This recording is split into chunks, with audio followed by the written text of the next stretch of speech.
Most people will read this as the end of an era, but that's not what matters.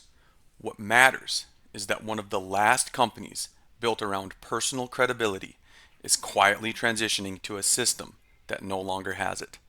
And markets don't price nostalgia, they price structure. This story isn't about age, it isn't about succession, and it isn't even about Warren Buffett. It's about what happens when a capital allocation model loses the individual who made patience investable. Here's the fact. After more than 6 decades, Warren Buffett has officially stepped down as CEO of Berkshire Hathaway. That sounds ceremonial. Structurally, though, it's a governance inflection point for $1 trillion balance sheet. Because Berkshire doesn't trade on earnings stories, it trades on trust. Trust that capital won't be forced into action.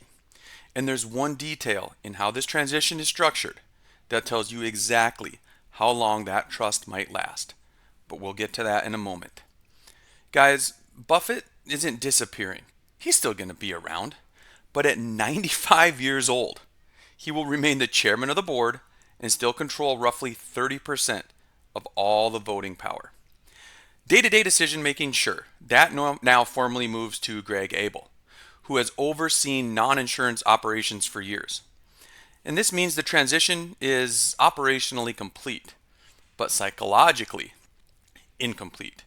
And that distinction is what matters to most of us. So what's the immediate institutional impact of all of this? I mean, Berkshire's edge was never stock picking alone.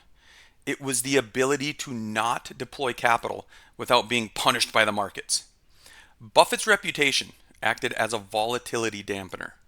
It insulated Berkshire from activist pressure. It allowed cash balances, now upwards of $350 billion, to exist without apology. That insulation weakens the moment capital decisions are no longer personally attributable to Buffett. Not immediately, but inevitably. So, governance now. Governance is the real transition. And here is the structural detail that matters. Buffett is going to remain chairman, which delays confrontation, but it also freezes resolution. So the major questions here are dividends, buybacks, cash deployment philosophy. They can now be deferred indefinitely rather than answered decisively.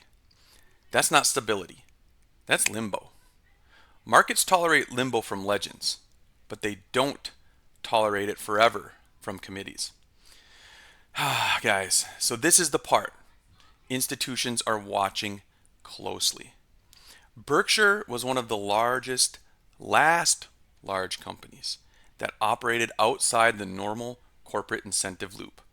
There's no quarterly urgency, no narrative justification, no performative action. Greg Abel is widely respected. He's operationally disciplined, deeply experienced, but he inherits a system where restraint was enforced by personality, not policy. And once personality exits the equation, systems tend to normalize.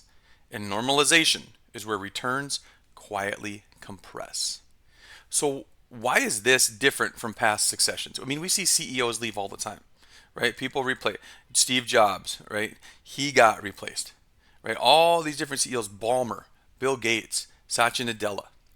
Most CEO transitions swap one operator for another. Just operate the company. But this one replaces a moral authority, a legend, with a governance framework. And that's harder to trade. Buffett's presence allowed Berkshire to ignore benchmarks like the S&P 500 without consequence. In his final year, Berkshire underperformed the index, and that market reacted immediately. That reaction is the preview, right? So this isn't the end of Berkshire. I don't think it's the end at all, but it is the end of something rare. A company where capital patience was trusted without explanation. I mean, everybody's like, hey, take my money, Buffett. We trust you. We'll be patient with you, right? So the capital patience was trusted without explanation. The inactivity, not doing anything, was seen as strategy and not failure. Governance was implicit, not debated, right? So what do we watch next here? It's not the stock price. Don't watch the stock price. It's whether Berkshire begins to explain itself. The moment it does, the transition is complete, and this story won't be finished for years.